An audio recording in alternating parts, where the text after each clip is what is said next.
Viewers and subscribers, welcome back to Beating the Press podcast. I am your host, Rafa.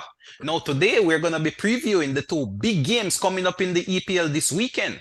We have a massive one, Arsenal taking on Newcastle, and a real mid-table clash, Bournemouth playing host to Chelsea. Now, joining me this evening to preview these two matches, we have the smiling assassin, Carey. Carey, what's going on there, Carey? Well, so we're preview the relegation scrap. Yeah, I mean Chelsea right now is caught in that battle, both Chelsea and Bournemouth are on 39 points. And we also have Sugar Belly as well. Sugar Belly, welcome back to the platform. You know, the Yeah, Chelsea man, man, the diehard, win, lose or draw. Sugar Belly is here supporting Chelsea. Greetings, viewers and subscribers. Yes, gents. So these two big matches coming up on the weekend. We're going to kick things off by looking firstly at the Bournemouth versus Chelsea game.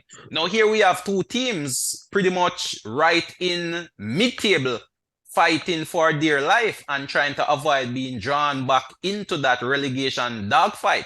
But Sugar Belly, I'm going to come to you first on this one. Being a die-hard Chelsea man, what's your views on these two teams entering into this fixture? Well, Bournemouth has seen victory in their last two fixtures. For starters, Chelsea haven't won in over 5 games. Upward trend, Chelsea, the opposite, trending downwards. I don't think we have picked up a point since April 1st. So it's very interesting to see how both teams approach this game. I know Frank Lampard seems once again out of his depth. So personally, I'm not looking forward for much coming from this fixture. Personally, I'm just dying for the season to end at this moment in time, So hopefully we can secure that point that would further guarantee us a space in the league next season. So it's a very interesting game coming up. Yes, definitely. Frank Lampard need to get a victory. He has lost all his 6 games since being in charge, so it's looking very dismal.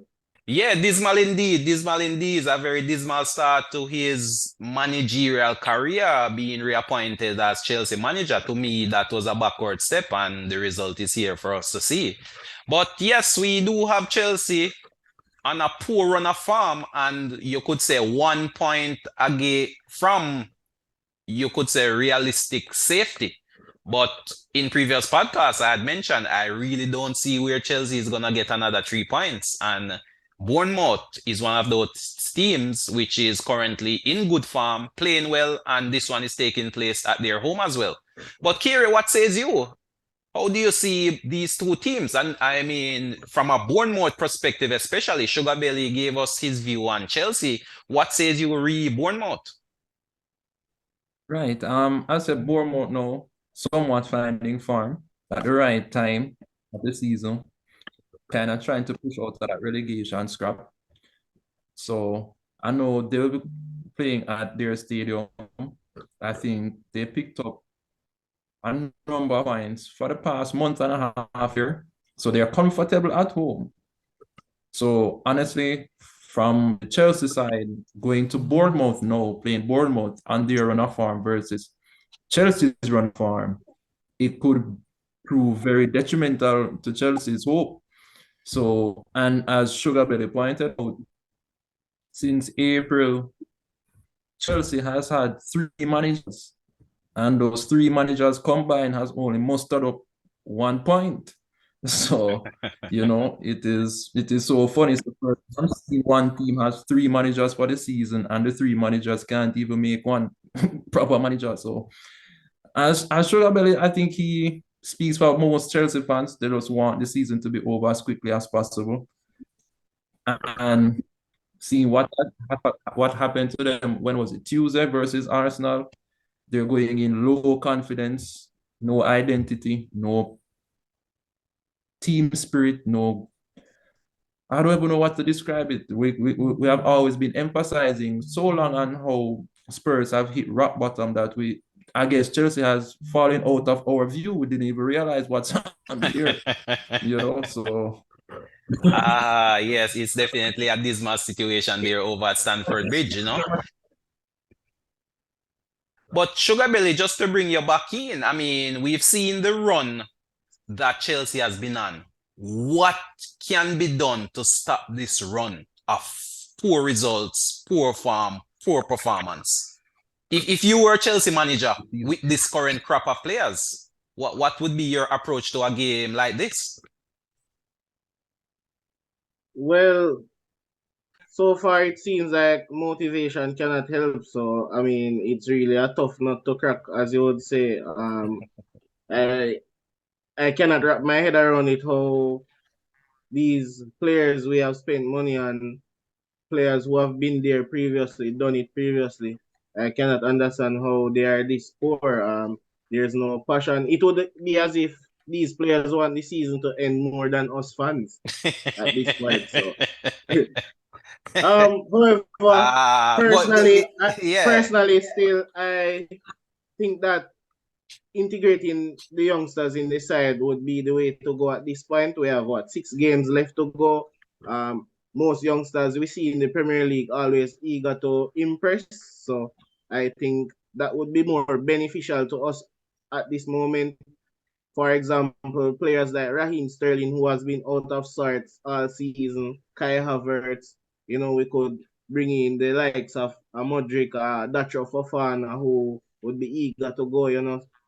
Maybe inclusion of those players would get some form of motivation going where we could go into these games and maybe pick up a point. We have Bournemouth, Forest, and I think 4 of the current top 4 to play. So the motivation will be needed going into these games. So, but however, with Lampard at the helm and what's happening currently, I don't know where it's gonna come from.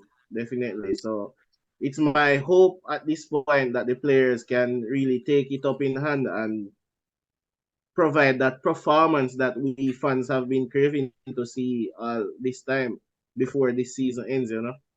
Yes, Sugar Belly, a very dim outlook it seems. Chelsea seem to be marred in darkness currently. But you do make a valuable point where if the established senior players are not getting the job done, then maybe it's time just to say, hey guys, take a seat and allow the youngsters to get a run out, where, as you say, usually they're looking to impress and may give that fight, that energy, and possibly that cohesion that you may need at the Premier League level in order to even get a point.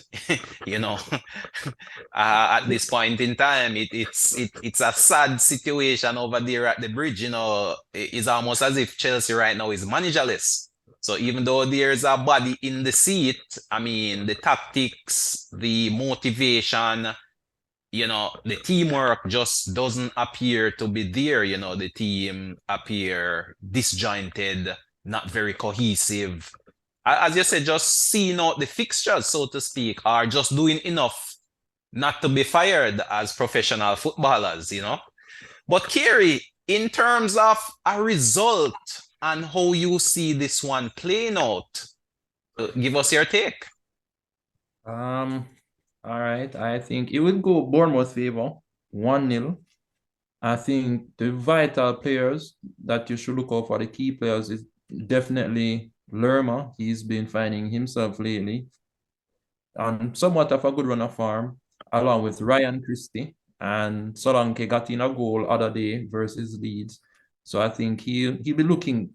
They sense, they smell blood. They know that Chelsea right now is wounded, and we know what the EPL is like. When a man is down, that's the time he really gets kicked down and a brutal beating. So I think they smell blood. So they will go out. I think Bournemouth will get that match 1-0. That's my result. Okay, 1-0. Chelsea failing to score again. That seemed to have been Chelsea's problem all season. Right now, defensively, they even have a better record than Arsenal from a defensive point of view. But offensively, they just seem not to be able to find the back of the net. So they may have some good build-up play at times, but the goals are just very much lacking. And it seems like everything the various managers have tried have just failed. But Sugar Belly, how do you see this one playing out? And what's your take on the final outcome in terms of a result? Well, I see this game playing out where Bournemouth is a team we have even struggled against in the past when it was our heyday. So logically speaking, right now, when we're down, I do not see us getting a point at this point. The heart wants a victory, but logically speaking, I don't see where this point is gonna come from. Before these fixtures, one would identify that Chelsea should target these next two games against Bournemouth and Forest to try and pick up 3 points before the season ends to secure themselves. But on the field, it's a different story. So I don't know what to say, but for Bournemouth, definitely, they have been impressive over the past few weeks. I think a player who is standing out for them is Utara. He's a forward, very pacey. He should get behind the Chelsea defense easily. So, um, You don't seem to have much faith at all, dear Sugar yeah, Belly, in this team. definitely. I am hoping for at least a 2-all draw because I see Bournemouth scoring. Chelsea and the other, we're not sure where the goal is going to come from. So the heart wants would say a 2-all draw, but I see Bournemouth maybe clinching a 2-1 victory at home. 2-1 victory at home, indeed. But currently, Carey, mathematically, is Chelsea safe from relegation? Is that such a far-fetched idea? Or could they possibly be relegated this season if results don't turn at some point? Less than a percentage of a chance. But knowing, with reality is we don't think they will get relegated, right? But mathematically, it is possible. So we can't rule it out. But as EPL fans, we know it's highly unlikely, but there is still a chance. Put it like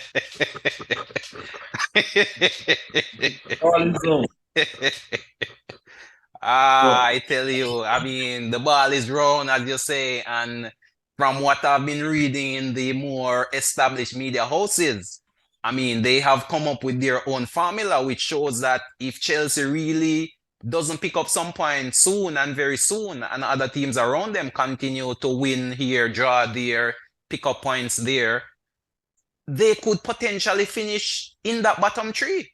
I saw one article where Leicester finished alongside them on 39 points, but stayed in the league based on goal difference.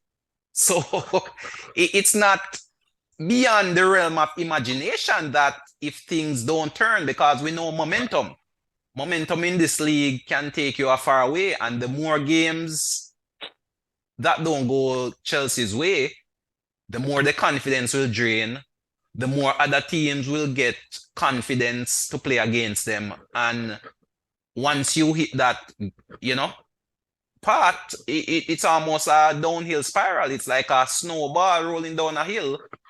It becomes unstoppable. The slide just continues. But Sugar Belly, you're fairly confident they'll stay in the league.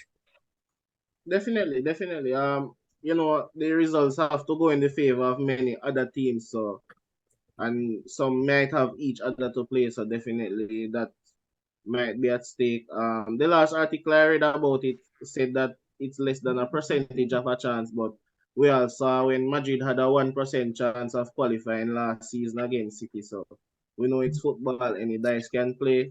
So hopefully Chelsea will pick up a point though this weekend, and this little talk will be quashed once and for all, Indeed. And, the narrative is already set if they don't pick up a point.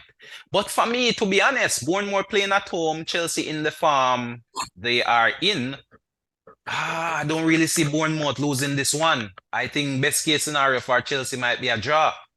Worst case scenario, they leave that Bournemouth Vitality Stadium without anything in the bag at all. And the talk, the confidence, and the narratives continue. But I really don't see Chelsea picking up a point. You know, they were abysmal against Arsenal. And Bournemouth themselves had Arsenal, down and almost out in one of those fixtures, only for Arsenal to bounce back. So if that Bournemouth turns up, then I think it's lights out in this game for Chelsea, and you know the vultures will start circling. But we move to the big one on Sunday. Newcastle facing off against Arsenal. We have second versus third. Carey, talk to us about this game. This game was once dubbed as a potential hurdle for Arsenal in their title quest. Arsenal is now in second, Newcastle now in third. How do you see this game? Well, as you pointed out about Chelsea, it is still mathematically possible for them to get relegated. It is still mathematically possible for Arsenal to win the league. It's Indeed. not impossible. So it is still a hurdle. But in fact, there's a greater possibility of Arsenal winning the league than Chelsea being relegated as well. Well, you can't put it that way. I have no comments. But it's a very interesting match. It's playing at the Emirates, I think. Oh no, this one is at Newcastle. Is at St. James's Park. Played them earlier in the season, and I think I think this result, it should be a way more intense match, because I think Arsenal, there's no way Newcastle is catching Arsenal for second place. Arsenal at this point is just going to go, in my opinion, all guns out blazing. Because at this point in time, there's nothing to lose. Right. It's all to win, nothing to lose. So just get out there, score as many goals as possible. Don't worry about goal difference at this point. The goal difference will not surpass Man City's goal difference. So just go out there, try score as many as possible, and try to get the result. In the last 10 matches, Newcastle has only lost 2, and those 2 were against Man City and Aston Villa. So we can't really say they lost to any team that didn't really pose much of a threat, because Aston Villa at that time was high and flying, and Man City is Man City. So they lost those 2 matches, which is totally fine. They didn't draw any at all in the last 10 matches. They lost 2, won 8 versus Arsenal, who we just picked up our win in the longest halftime ever versus Chelsea, which we can't even celebrate it or say, well, use it as a marker, because it is against Chelsea. So that win, as we say, it's not a benchmark, because on a given day right now, probably a D Cup team can go out there and beat Chelsea as well. So that might be pushing it a bit there, Carey. I mean, it's not as if Chelsea is out of the league as yet. You know, this is still English Premier League we're talking about, with Enzo World Cup winners and Champions League winners amongst the squad. Right, but it doesn't matter who you have out there, it's how they play. That's what really matters. It doesn't matter the names. Persons in sports will tell us it doesn't matter what you have done, it is what you're doing right now that really counts. You understand? For once you're active in the game. So for me, Arsenal going into this match, going all out, I expect a very attacking match from both teams. Probably Newcastle will be playing it more safe, but seeing that they're at home, they'll be getting that crowd behind them, which you know can be very, very, very devastating to opponents. So it should be a very intense affair. I think both teams will be going at it. I expect a very end-to-end match for this one. That's my expectations of this match. Should be a very fiery affair. Yes, definitely should be very entertaining, as you say, in front of that raucous Newcastle fan base as well. But definitely, Newcastle has been on a very good run. And what was lacking in their game, I would say, for the majority of the first half of the season, which were goals, they are now scoring goals almost for fun. Oh, So definitely. this is definitely going to be a very exciting match, in my opinion. I don't think it will be a cagey affair. I think both teams are going to try to attack, and I don't think Newcastle is going to sit back as they did in the reverse fixture at the Emirates, you know. But Sugar Belly, I'll bring you in at this point. What's your take on these two teams, especially from a Newcastle point of view? Carey spoke mainly on the Arsenal side of the coin, but what say you, especially from the Newcastle perspective? Well, from the Newcastle perspective, barring that Aston Villa defeat, I think they have been excellent over the past month or two. As you said, they have been scoring goals. Both their strikers now bang on form. We see Alexander Isak dribbling past any X amount of players, supplying an assist. We see Callum Wilson coming off the bench scoring goals. So Newcastle definitely once again on the upward trajectory, fighting for that Champions League spot. I think they will secure that Champions League spot. And going into this Gunners game, I don't think they should fear this Gunners team who were ramping early up on the season.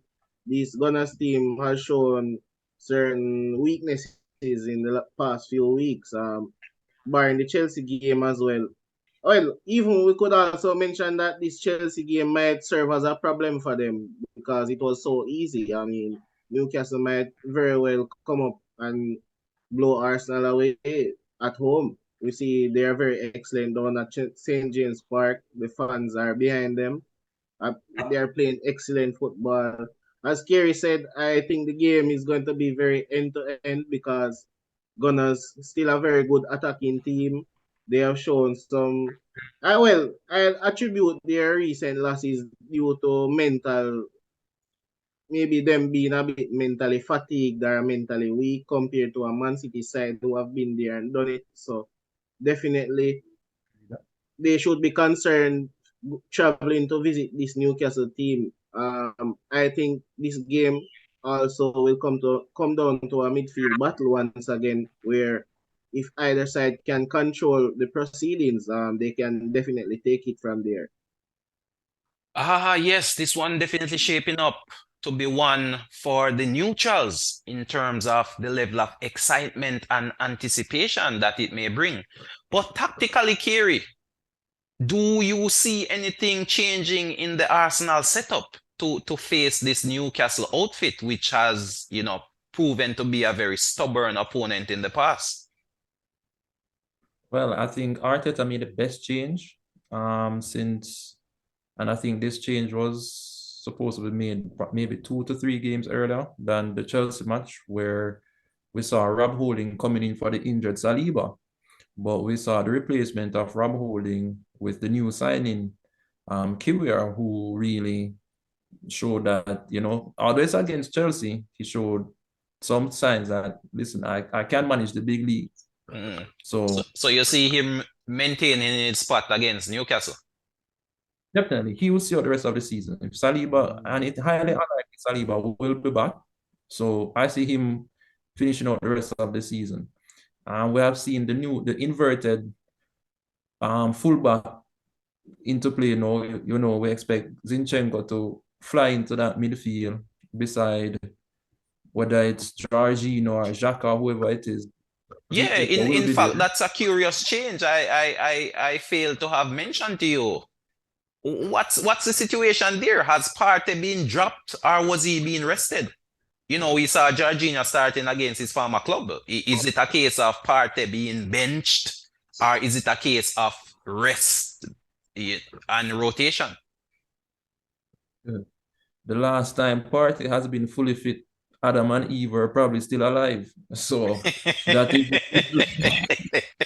but, but no, Kerry, you can't say that.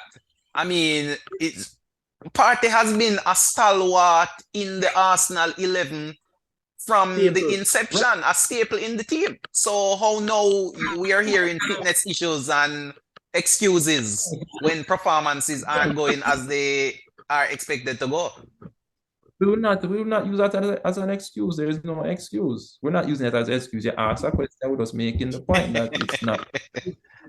Maybe It's just Party is one of those players that is mentally fatigued. We saw him give away a penalty in one of the recent games or two, if So I'm he was dropped remembering then Sugar correctly. Belly. It's not a case of rotation. He was benched. From my point of view, Arteta wanted something fresh, some fresh ideas in the midfield there for that Chelsea game, especially after failing to pick up a victory in the last 3 games, 4 games. Right. So, and he got it. Draws. So it would be very interesting to see what decision Arteta makes at this weekend again.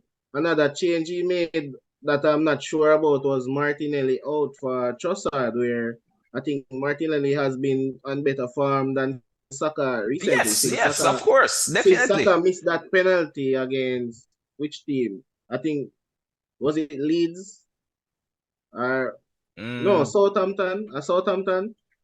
Since Saka missed the penalty, he hasn't been the same Yes, player. So yes. very curious to see what Arteta does there No, again that this was West weekend. Ham. That game was against West Ham, Sugar Belly. Yes, man. West Ham. That penalty was against West Ham, I believe. But yes, quite a few curious changes there against Chelsea. My take on it is that I believe Arteta saw this Newcastle game as being a harder test and possibly wanted a bit of rest and rotation for some of those key cogs in the Arsenal outfit. But from a Newcastle point of view, Newcastle seem to have quality in depth as well and have a set 11 that's been gelling and playing well. Do we see anything different from the Newcastle approach?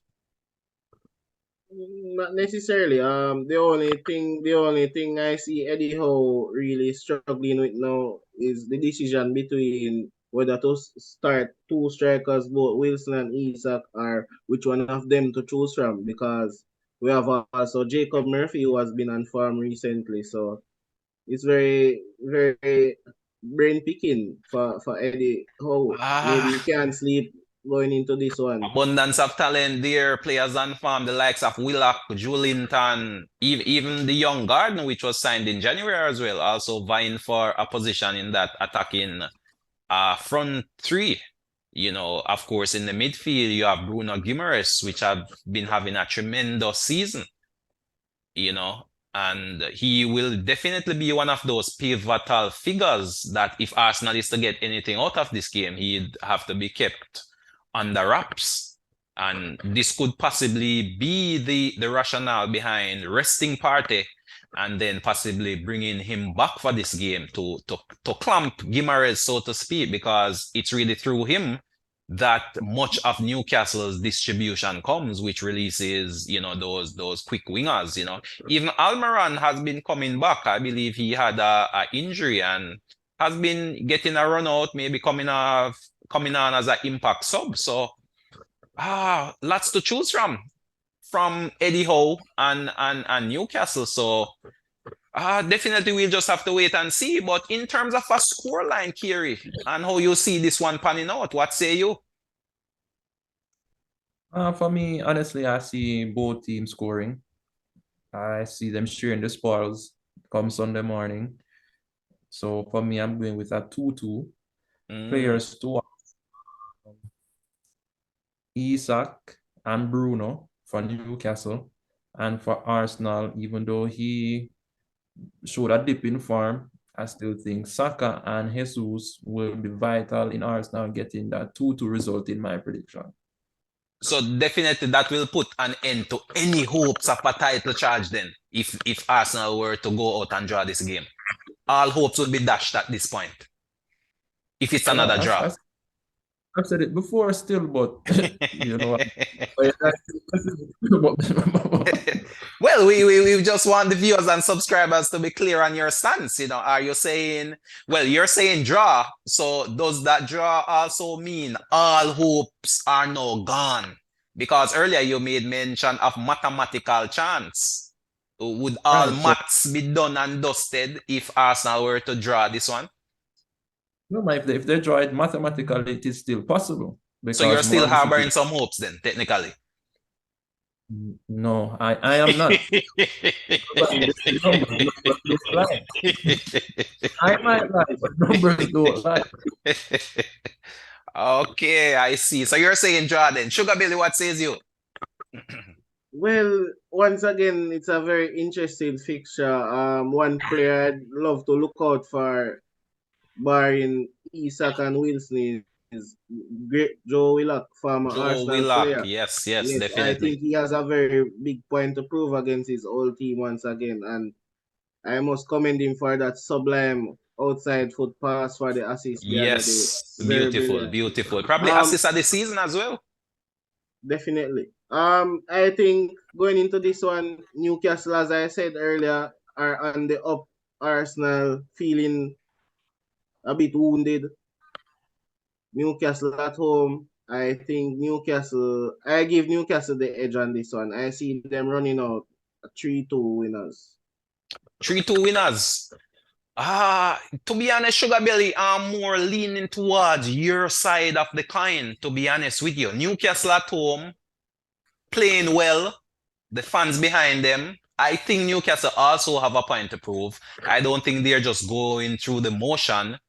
I think they are looking to solidify their position in third and see how best they can finish out the season. And I don't think there's any fear factor facing this Arsenal outfit on the back of such good results and on the back of so many players which are in a rich vein of form currently. So for me, I am leaning towards a 2-1 victory for Newcastle. I believe both teams will score, both teams possess enough firepower to trouble each other's defenses, but I just feel that Newcastle will slightly edge it with the home crowd behind them and with, I would say, a better state of mind, a better mentality at this point in time. Yes, I mean, yes. and I think with a draw, all hopes for Arsenal would be completely dashed.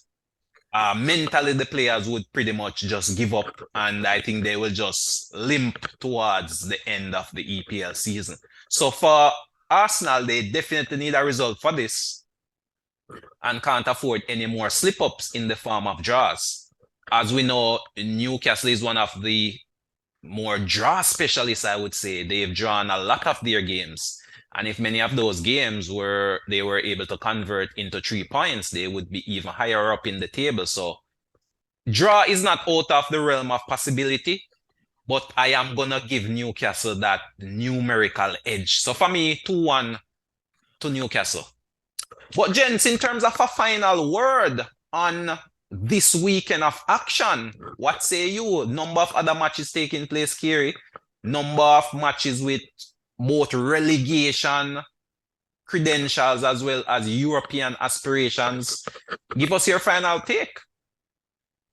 Well, one of the matches to look out for is that Manchester United, because they lost today in the dying moments to Brighton.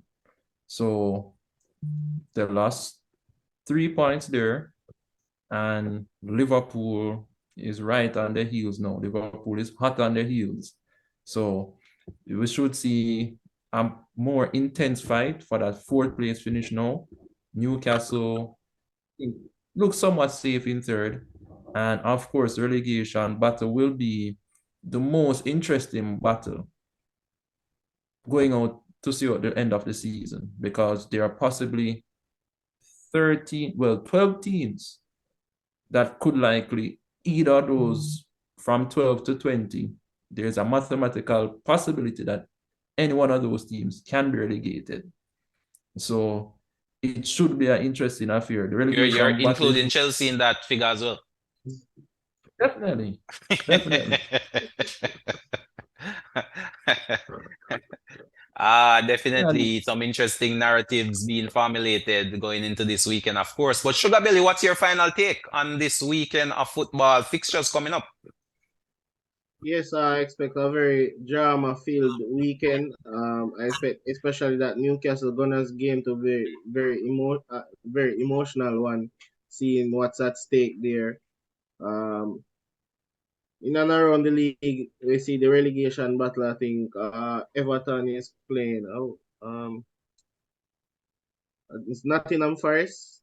I'm not sure, but one of those teams down there is playing against the next, so that's one to look out Relegation for. 6-pointer. Yes, definitely. Leeds against Man City as well. Leeds with their new manager. We Big Sam Allardyce returns to the fold. Yes, definitely. I'm eager to see what kind of blockade he can conjure up for that City team. So that should be a very interesting one as well. Yes, definitely. New coach bounce possibly. I'm not really seeing it, but who to tell? Stranger things have happened. I don't see Leeds holding City to a draw or even an upset win. The Leeds just don't have the physicality which is characteristic of some Allardyce's teams in the past, which have pretty much have a defensive foundation, lock shop, and then hope to pin something on a set piece or on a long ball breakaway. I just think City at this point is just firing on all cylinders and we'll have too much for Leeds. But stranger things have happened. But it's definitely an interesting game to look out for, as you say, new manager and stranger things have happened once a new manager is implemented in a system. you know, we've seen both the good side in terms of us Sean Dyche and getting that manager's bounce with one of those surprise wins over Everton over Arsenal, I mean. And we've seen the opposite of that, where Lampard came in and we're looking at a 007 type of statistic right now. 0 wins, 0 draws, 7 losses. So we've seen the good and the bad of managerial appointments. And it's no wonder Leeds find themselves in this sort of scenario along with the likes of a Southampton. There's always a merry-go-round seem to be taking place at these clubs when it comes to managers rotating in and out and failing to really solidify the team in terms of a way of play and, a run of results. But we're in a results business and lots of matches to look forward to on the weekend. But I'd just like to thank Carey and Sugar Belly for again passing through and sharing their wisdom with us, their thoughts, their opinions. Viewers and subscribers, thank you again for tuning in to Beating the Press podcast. I'm just going to ask you to continue to share and help us to grow the platform. Of course, hit that notification bell and also comment and like. But until next time, this is Rafa signing off.